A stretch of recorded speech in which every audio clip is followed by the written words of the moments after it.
My name is Ashley Hampton, and I am here today with Judee Showalter. It's June 11th at Randolph-Macon College. So what made you decide to attend Randolph-Macon, and how did you hear of Randolph-Macon? My family moved to Virginia in 1977, and my father was transferred. He worked for a subsidiary of Reynolds Metal, which is headquartered here. And my sister was going to be a college freshman, and she had been planning on attending Cal State Long Beach. We were from Long Beach, California.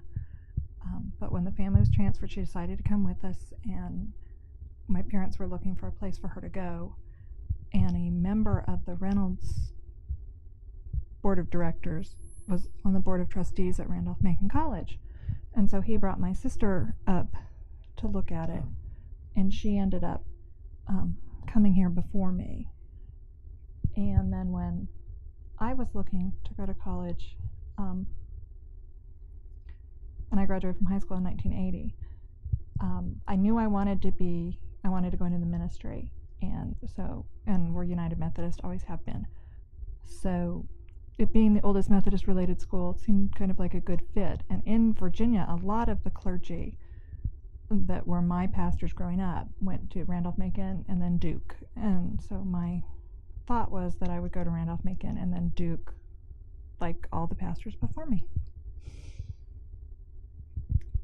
What were your early impressions of Randolph-Macon when you came to the campus? It was really different than what I was used to. Being a Californian, where everybody goes to public school, Cal State, Long Beach. There's a couple of private schools, but they're also huge, Pepperdine. So the idea of a school, and now I know there's little schools in California, but growing up I was unaware of the Claremont schools and those other smaller schools. Mm-hmm. So a school of 1,000 students was really foreign to both of us. My sister's high school was 3,000. So coming here was very different. So, but it was different, cool. The history and it was kind of like the movies that you see where people go away to these ivy-covered halls, which is not part of the California experience growing up.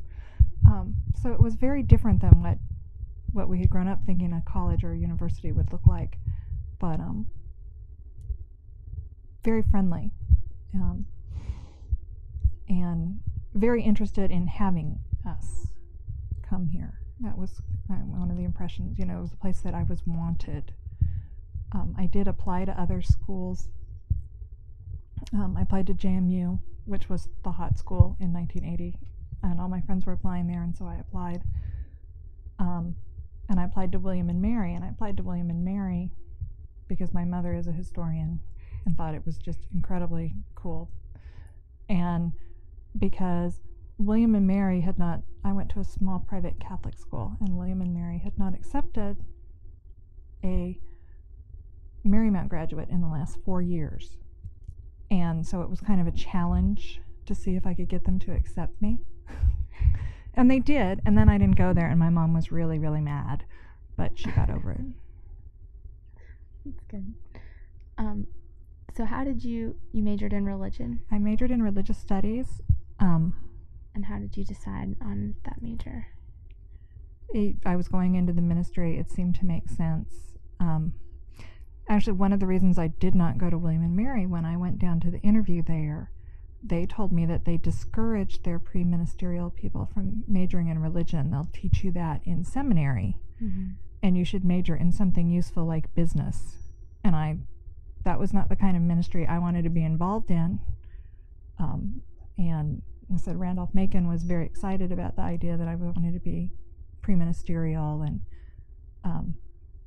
B.J. Seymour was chairman of the religion department when I came, and she had written to me before, when I was in the application process, I was getting personal letters from the chairman of the department, which was really cool. Mm-hmm. Yeah, just to add to that, a lot of what I've been reading and different interviews I've listened to, people seem to speak really highly of B.J. Seymour. You want to talk a little bit about her? And Well, at the time I didn't know it, but of course now I do. I know that she was the first.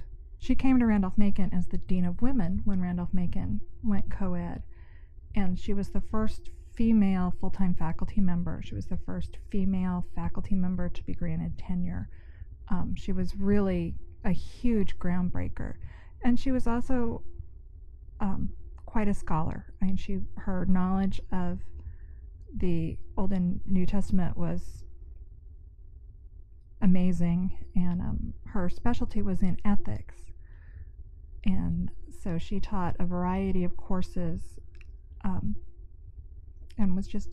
she was just an amazing woman. She was later ordained by the Baptist in the Baptist church. She was Baptist, and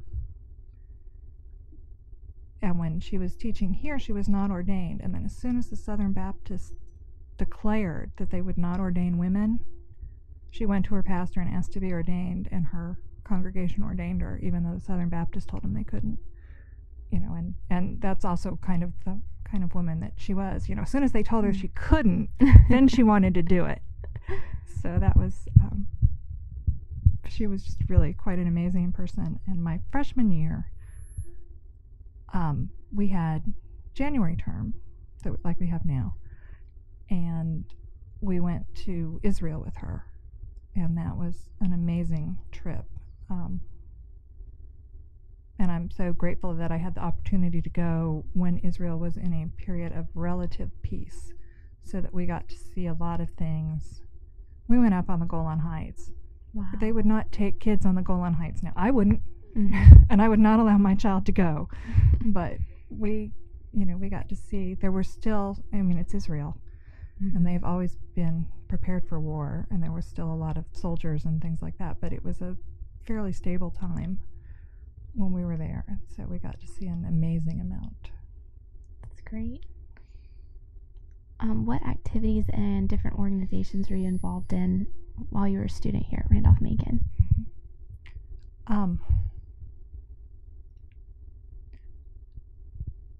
I was involved in what religious life there was on campus. We had a chaplain. His name was Charles Haynes. His role was fairly different from the current chaplains. I don't know if it was defined that way or it's just who Charles was. He was very interested in the social justice issues. And it was under him that some of the things we're still doing, like Habitat, the student chapter of Habitat was formed and things like that. But I tell people one of my other big memories is that I was here during apartheid being protested, and he would organize rallies to go to Washington, D.C. to protest at the South African Embassy, which was a big deal, and arrest was optional. And I never went to those because my parents would have a cow if I was arrested. But other students did. But we also had, in addition to kind of the mission-oriented activities, we had a worship council, and we did a weekly worship service at noon on Wednesdays in the campus center, and I was involved in that. Some attendance was better than others, some speakers were better than others, but we did worship at noon. And we did special services, and we used to do lessons and carols and different services in conjunction with the choir. That was always nice. Instead of just doing a Christmas concert, we'd do a lessons and carols service in Blackwell or in Duncan Memorial. So I was involved in the campus worship. There was a Bible study group on campus. It wasn't Young Life. It wasn't Campus Crusade. I don't remember who it was, but it was an organized group. And I attended one or two of those meetings, but they were a little more fundamental than I was. That was not a good fit. So I didn't do any of those kind of activities. I sang in the choir. I am a student of the Brock years. Our choir director's name was Gordon Brock, and he was fabulous. In fact, I think Gordon came with us. I think he came, or the year before. And I took the choir over from Buster Ward, who'd had it forever. And that was a fabulous experience. And my best friends are still my choir friends. They are the people that I still communicate with. Did you go on choir tour? We did. We toured every year during spring break. We went to Florida. We went north one year, Philadelphia maybe. And that's how we spent our spring break. There wasn't, I never did the beach thing because I was on choir tour. And then my senior year, the college had switched to May term. I think 82, 83, we switched to May term. I'm not sure when. And we went to England as a class for the choir. And that was, again, a really fabulous experience. We sang in some fabulous cathedrals and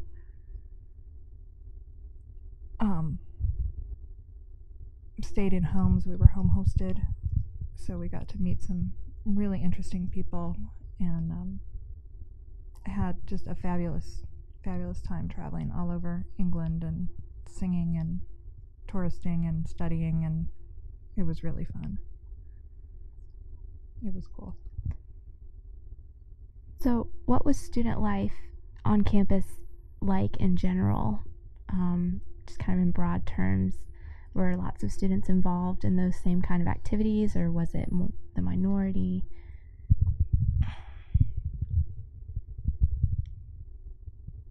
The student social life was driven by the Greek organizations, which pretty much still is, I guess.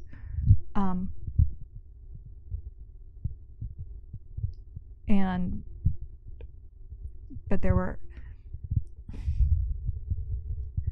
Randolph-Macon in the 80s was a little different because we were all legal to drink beer. We were all legal as soon as we were 18. So there were keg parties in the fraternities every weekend, and there wasn't checking IDs and there weren't guest lists. It was much less controlled.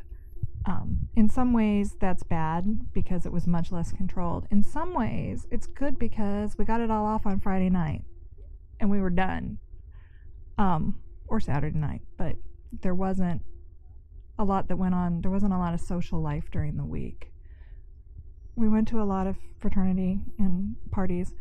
I'm a charter member of the Phi Mu chapter here, and my sophomore year, what year was it? Phi Mu was chartered. And that was, and we're the first sorority, so there wasn't a sorority life before that. And we didn't have much of a role in college social life the first couple of years, because we were just getting established and having a house and those kind of things. And we started in the little house over by the tennis courts, and then we moved up to the house that the Alpha Gams are now in. And we didn't get the house on the corner until 1987, which was after I was gone, the current house. So our contribution to the social life was much more limited, although we had a good time. I mean, and I made some very good friends through that as well. I lived in Mary Branch. Dormitory Mary Branch was strictly women, which one of the things we joke about now is I didn't really get it when alums would come back and be so shocked that there was a woman in their dorm. Well, now there's men back in Mary Branch, and I can't figure out what those men are doing in my dorm, but I'm getting over it. And I lived in Mary Branch South all 4 years, lived in every corner of Mary Branch South. And the dorms played a big role in student life. I don't know if all of the dorms did. Mary Branch did. We had our own intramural teams. We had, our own social budgets. We had our own cookouts. We did a lot of dorm stuff. And after I joined Phi Mu, there was always this tension about, am I going to play volleyball for Phi Mu or the dorm? And I always played for the dorm. That's just what I did. And played on the Mary Branch South intramural teams and that kind of thing. And we played a lot of those. I don't remember what question we were on. Just student life in general. The other thing that was really different that I really miss is that we had formals. Mm-hmm. We had a winter ball that was the president's ball. Mm-hmm. And faculty and staff and trustees, it's kind of like the gala, only it wasn't a dinner, there wasn't a program, it was a ball. Mm-hmm. And you wore your formal, and you danced to big band music, and you might dance with your professor, which was a little weird, but Mm-hmm. it's a good social skill. Right. And I miss that coming back in the faculty staff role. I wish I had that opportunity to interact with students Mm-hmm. in that way. And the gala is starting to do that, except It's only for seniors. I went to the first gala and I went home with my husband, and I said, you know what was missing? Students. Yeah. It was fun, but if we're all about the students, why weren't they there? So that was, that's kind of, that I miss that. I miss that opportunity to interact in a bigger social picture. Mm-hmm. Because I think that was important to us, learning how to interact socially, is to watch these people we admired do it. Mm-hmm. And try to emulate what they did. Do you feel there was a lot of involvement of faculty and staff in student life, and you saw a lot of them involved on campus more than today, or the same, or? Yeah, I think we saw them more involved. I think two things have changed. I think the change in the drinking age makes it a liability for faculty and staff to be with students when they're socializing, because you all aren't legal to drink, and if we see you drinking, we have to turn you in, and that makes us no fun to have. Mm-hmm. And we don't want to see it, because that puts us in the position of deciding, do we turn them in or not? So I think that's been a real detriment to faculty, staff, and student interaction. And I think the rise of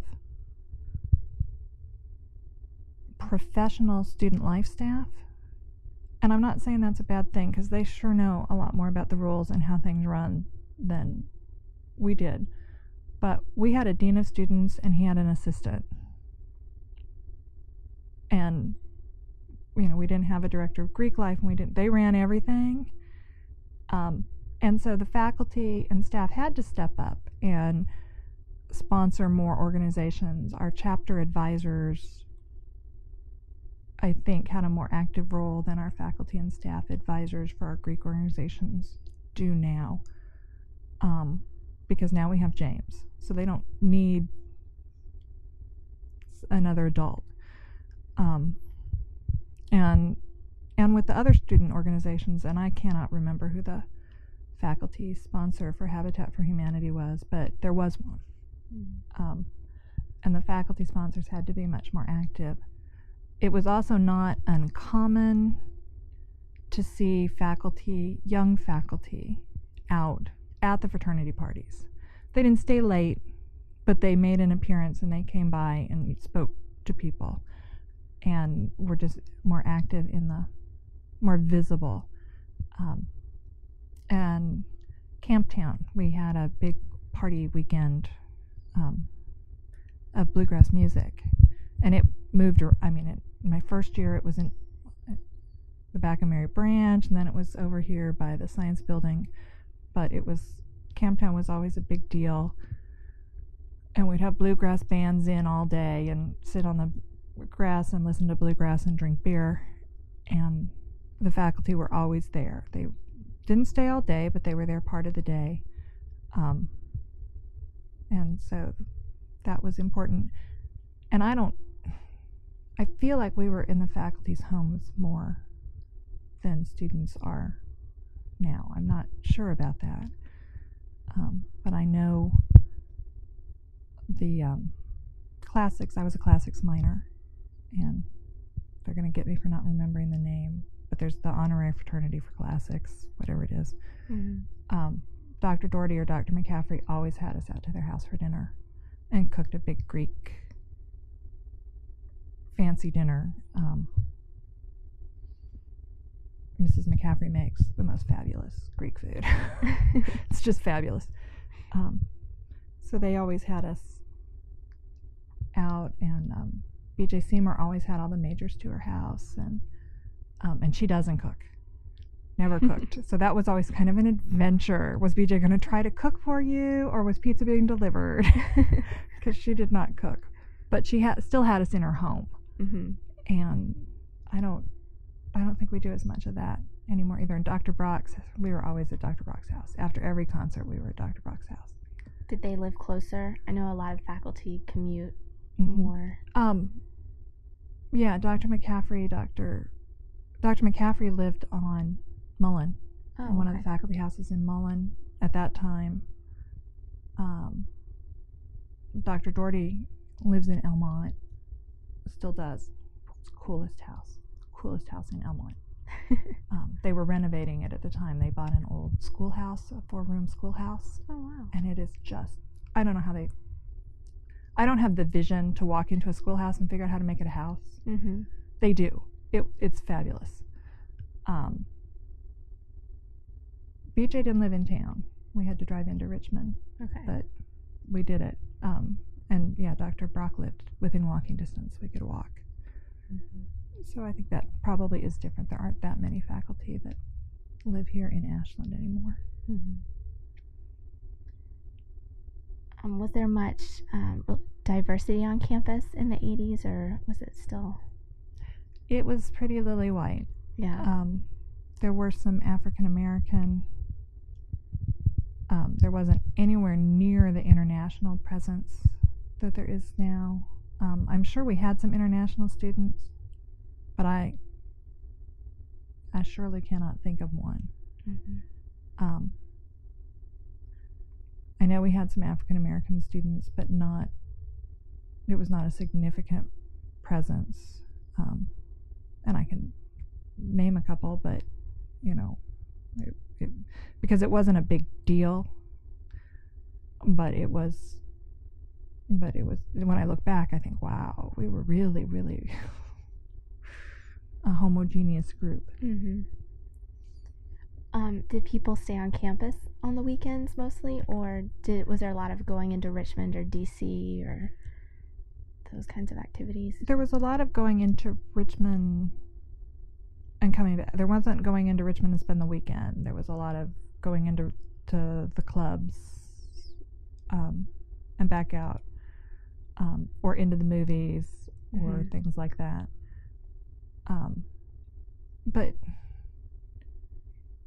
But my memory is that mostly everybody was around on the weekends, and that may have just been my group. There may have been more of a suitcase campus in other parts of the college, but my dorm was generally always there. Okay. So I guess moving on to more of like the religious activities on campus, was there much religious diversity, or was there a strong Methodist presence that you felt, or not so much? Not so much. I didn't look in the catalog to see what it was when I was here. My memory is that United Methodist was probably still the highest denomination, but I think there were more Catholic students than there were. That's what I read. It was actually majority Catholic. Yeah, I think there were more Catholic students. It was a Christian college. I mean, Amy was Jewish. Can't think of anybody else.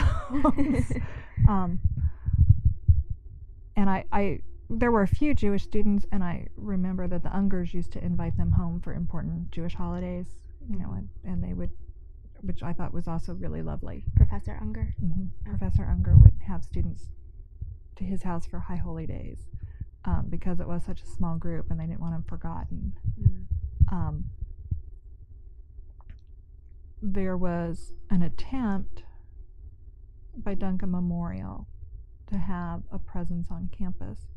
The pastor at Duncan Memorial when I was here was Jim Boyce. His wife Emily worked the circulation desk in the library, and he was himself a Randolph-Macon alum, so he had a lot of connections with the college. And so they tried to have like a Sunday school class, but I don't recall that anybody ever actually went to it. I attended Duncan Memorial during my student years. My parents moved back to California the summer between my freshman and sophomore years, and I moved my membership to Duncan because I needed to keep my membership in the Virginia Conference because my scholarship was tied to the Virginia Conference. And I attended pretty regularly. My roommate was Townie, and she was my roommate, so she lived here, but she lived on campus, but her family lived here in Richmond, or here in Ashland, and had long links to the school. She's a Robertson, but she was a Simpson, the Simpson Mace, and her name's on the mace. Okay. Of one of the 19 members of the Simpson family that attended Randolph-Macon. And so her family had a lot of ties to the area, and her family attended Duncan, and so she usually went with me, and there'd be 5 or 6 students that I knew that were there on Sunday mornings. My scholarship, I had 2 scholarships. I came before the honors program. They had there was the Randolph-Macon Academic Scholarship and the Randolph-Macon Honors Scholarship or something like that. I don't know. One was a half tuition scholarship and one was a third tuition scholarship. And I had the half tuition scholarship, and then the other half of my tuition was paid in a pre-ministerial fund, and you were given half your tuition with the understanding that you would serve in a church-related vocation for an equal number of years. So when I graduated, having accepted it for 4 years, I owed the Methodist Church 4 years of service, which is why it was important to keep my membership in the Virginia Conference, because that was a lot of money. Mm-hmm. So the scholarship was through the church or through the college or both? I was looking in the catalog today to try to figure that out. And it was through the church, or it was through the college, but you did sign this promissory note. And I remember when I graduated, I had to apply to the church to have it deferred. So I guess my assumption, it was really a Virginia Conference scholarship that our financial aid office just administered.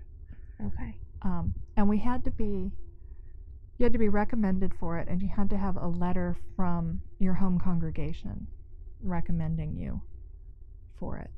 And then when you went to work for the church, you sent a letter in every year telling them where you were employed.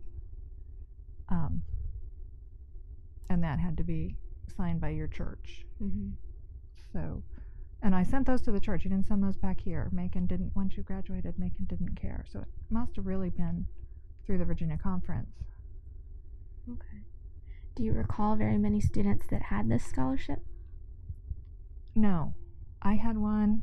Beth had one. Beth Melton. think in the class of 84, Beth Melton and I were the pre-ministerial scholarship students. Hank Matthews was a year ahead of me, and Hank never did end up going into the ministry, so I don't, someday when I run into Hank, I'll have to say, what happened? Did they ever get the money back? How did that work? Beth and I both did our service, so okay. I don't know.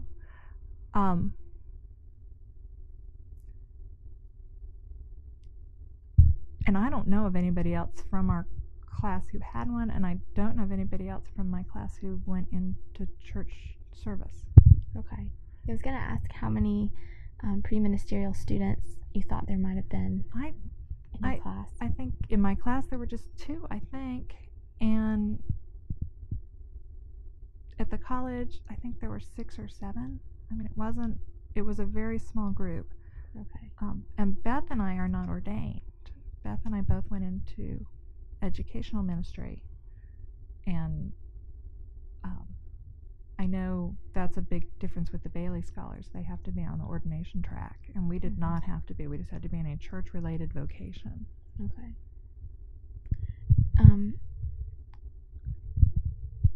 Do you remember how many people majored in religion or were in the department? Was it a very popular major? It wasn't a huge major. There were a lot of people majoring in religion who were not interested in church work. Okay. There were,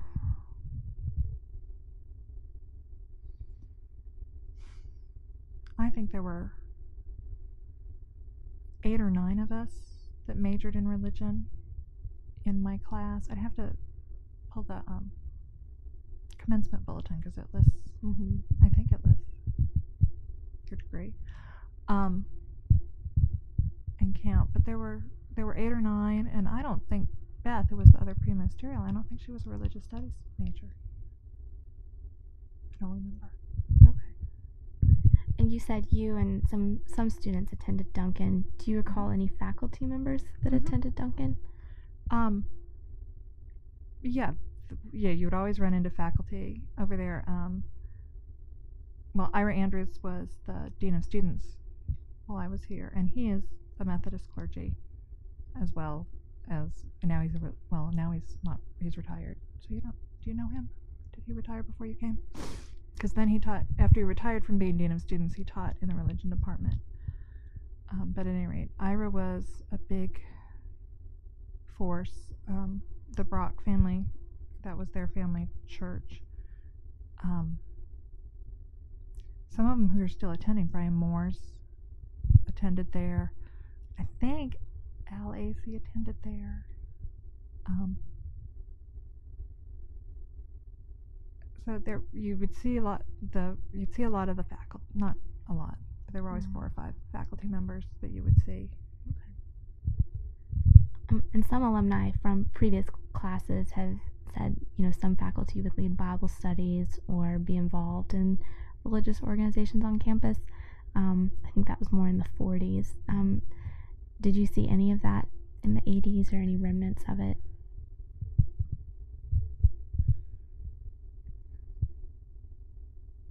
Not really.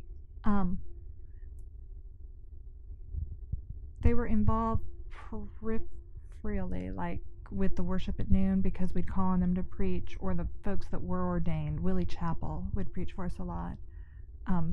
But Willie Chappell and Dean Andrews would also do communion, because you have to have an ordained person to do communion. Okay. And they were always happy to serve when called on. And we'd get lots of different speakers. I mean, people from different, not just the religious studies types, would preach. We would get, the math professor or the physics professor, whoever you would round up to preach. And local pastors came in, and not just Methodist, but we would invite the local Baptist pastor, and we'd invite lots of other people in. Was there a Baptist group or a Catholic group, and would you ever partner with different organizations?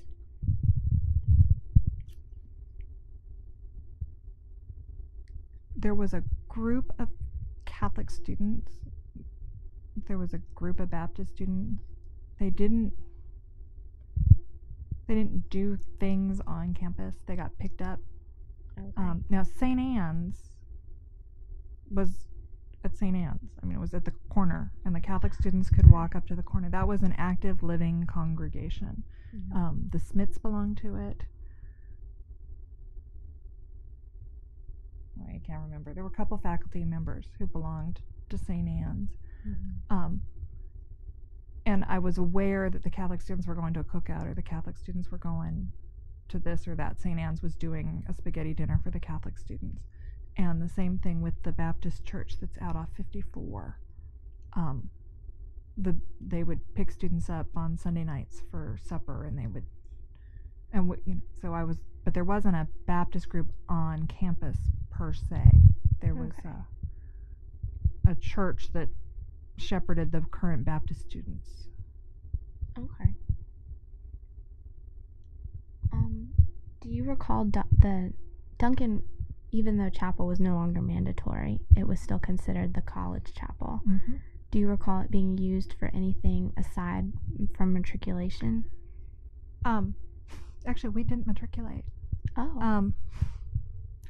Our matriculation was discontinued, and I'd have to go look at the books. It was discontinued in the early 70s. I think they thought it was too establishment and it was reestablished in 84, 85. So one of the things I always tell freshmen when they come through orientation and we have the first matriculation book out is, I'm not in there. And it bothers me. I'm going to sneak in one day and sign it. Yeah. Because I'm not in there. We did use Duncan for, well, we did all our chorus not all. We did chorus concerts in Duncan, smaller ones. Okay. We did lessons and carols in Duncan. We did an Easter service in Duncan. Did we do other stuff that was school related? I mean, FIMU still initiates in Duncan. They still allow us to use the sanctuary. I don't know if any of the other Greek organizations use it or not, but they still allow us to initiate in the sanctuary. But I don't, other than lessons and carols, I don't remember anything else. So moving back to the Methodist presence at Randolph-Macon, some students today will say, it is the oldest chartered Methodist college, but it doesn't really feel like a Methodist college. When you were a student, do you recall any restrictions or policies or anything that was influenced by the Methodist Church, or anything that the Methodist Church had an influence on, or a presence that you could feel or see? I think the Methodist Church has always had a presence because of the makeup of our Board of Trustees. The Methodist bishop is always a member of our Board of Trustees. There's always a couple of Methodist ministers on our Board of Trustees. The bishop when I was coming up was Bishop Goodson, and I adored Bishop Goodson. He was fabulous. He was also a huge personality, so anywhere Bishop Goodson was, you were aware that Bishop Goodson was there. Our current bishop, who is a really lovely lady, is just a much calmer, quieter presence. I don't think she dominates the way that Bishop Goodson did, and that's just a personality thing. Mm-hmm. So I think there was some of that. I would guess that the average student would tell you the same thing then that they tell you now, that yeah, we're Methodist, but it doesn't really mean anything. I was aware of a lot of things because there has always been a tension. The Methodist Church is a dry church. Randolph-Macon allows alcohol on their campus, and there's always been a tension with that. And I was generally a student or young adult member of the annual conference, and it often came up at annual conference that Randolph-Macon's having all these wild parties, and it's this really wild place, and we need to either shut it down or disaffiliate with it or something. And so I was always very aware of that.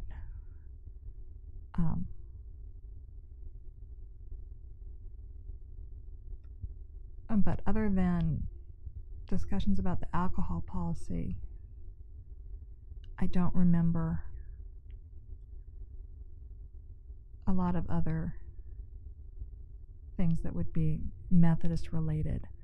The Methodist Church has always been pretty diverse and pretty accepting, and so it's not, it wouldn't be typical of a Methodist college to try to shut down the Baptists or the Catholics or anybody from coming in, because that's just not, we're a very ecumenical denomination, and we're a very evangelical denomination in the meaning of, as long as it gets the gospel out there, it's a good thing. So if we're not going to try to convince Catholic students that they're wrong. Okay.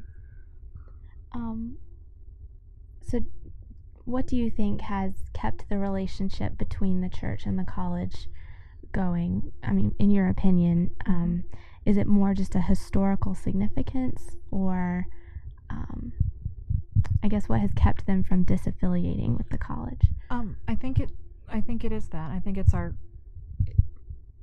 it is the long history. But tied to the long history is the alumni base. And although we no longer turn out all these ministers who go to Randolph-Macon and then Duke and then come back to the Virginia Conference and run the Virginia Conference, they're still out there.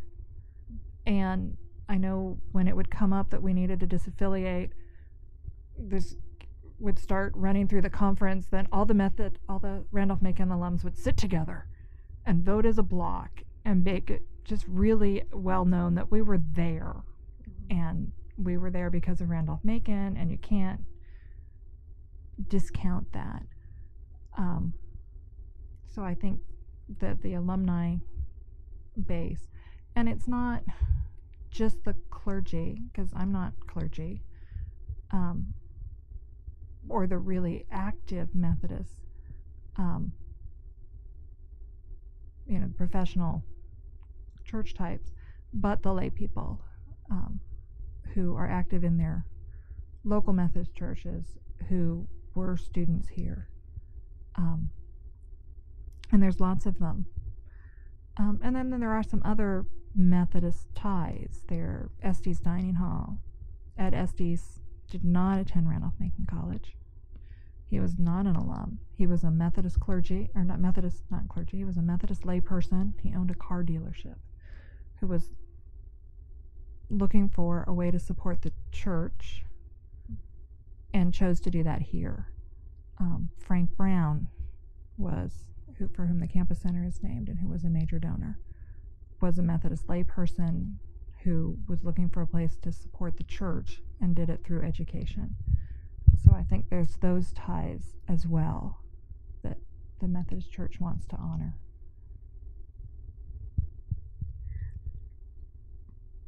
I guess so moving on from that, now you're back at Randolph-Macon. Mm-hmm. Do you want to talk a little bit about what brought you back here and what you do now? Mm-hmm. Well, what brought me back here has nothing to do with what I do now. What brought me back here, my husband is also a Randolph-Macon alum, and he and I graduated in 1984. One of the stories that we do like to tell, and I don't know if you've ever seen our wedding picture in front of the fountain. It's up on my thing. And we were married by Ira Andrews in Duncan Memorial. And we had our reception in the campus center. We had the Randolph-Macon wedding. I mean, it just, it was, and my wedding was yellow, which was not on purpose. I didn't think about that until later. But it really had to do with my roommate saying, I will not wear a pink dress. Okay, we'll do a different color. Julia, what do you want to be? And we actually got married the week after we graduated, having spent all of May in England with the choir. Wow. And we came back May 22nd, graduated May 28th, married June 2nd. I mean, it was just boom, boom, boom, boom, boom. But we did, when I graduated, I went to the Presbyterian School of Christian Education, which is now part of Union Theological Seminary. And then I did 15 years of local church work with different. First church I worked for was Lutheran, and then after that I've worked for Methodist churches, with different Methodist churches in different areas. And when we graduated, Ed did a couple of things and then ended up in the family insurance business, but eventually he went back to school and got his PhD and began to teach. And so when we were living in North Carolina, he was teaching at North Carolina Wesleyan, and I was the director of student religious life at North Carolina Wesleyan, when he got the opportunity to come back up here. And so we moved back up here in 2001. Right? Yeah. And I worked at the Hermitage Home, which is a Methodist retirement home in the North Side, for a year. And then this archives position opened up, and I applied for it. And I've been here, 5 years, something like that. It's a really interesting position for me because I'm not library or archivally trained. My training is in Christian education and theology. But the decision was made when they were hiring, and I later ran into apparently my big competition for the position, didn't know it at the time, who was archivally trained, and they decided it was easier to teach somebody to do the archiving stuff than it was to teach them the Methodist history. And obviously, because I love my job, I think that was a good decision, but I think that's probably also true. Our Methodist collection is huge and diverse and covers an amazing amount of stuff. We have handwritten minutes of the annual conference from 1800 that are signed by John Early and Francis Asbury and David Doggett and all of these luminaries of the Methodist Church. And I think if you weren't Methodist, you wouldn't understand how important this stuff is. And I think just the rise in the number of inquiries and such that we've had and we've been able to answer here kind of points to the importance of having somebody who understands the Methodist part, because it's just the history of the Methodist Church is confusing because we have been so many other things before we've only been the United Methodist Church since 1968.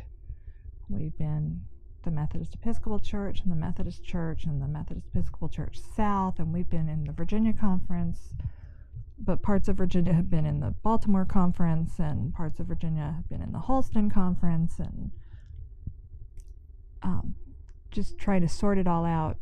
You have to be able to stop and think, okay, place in history. Okay, when they're looking for this person, that church would have been. And we have maps and we have notes and we have ways to figure that out. You don't have to just know it. And I didn't know a lot of it, but it's helpful to speak the Methodist vocabulary to do the job. And we do have, we have this amazing collection. Our Methodist collection is a combination of several things. But basically, we hold the archives for the Virginia Annual Conference. The Virginia Conference does have their own archive, and they actually just hired a new archivist, and she's a lovely lady named Stephanie. But their collection, it's a tenth of the size of ours. They just don't have what we have. A lot of what we have probably should have belonged to the conference and did at one time, and then it got intermixed into the McGraw-Page, well, it's just McGraw at the time, or just Page at the time, the Page Library Collection. And if we ever had to sort it out now, what was theirs and what was ours, I don't know, we'd all just commit suicide. It would be really hard. And then we also have the Peyton collection, which is a separate Methodist collection, which is held separately. We can tell you exactly what's Peyton. But is again another large collection of Methodist material. And just documents an amazing amount of history. That's great. So I guess just wrapping up, is there any favorite memory of Randolph-Macon that you have, or favorite story that you'd like to leave us with?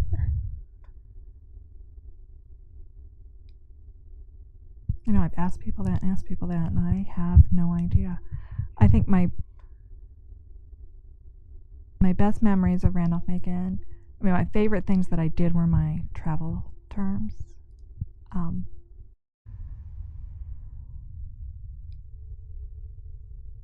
And those were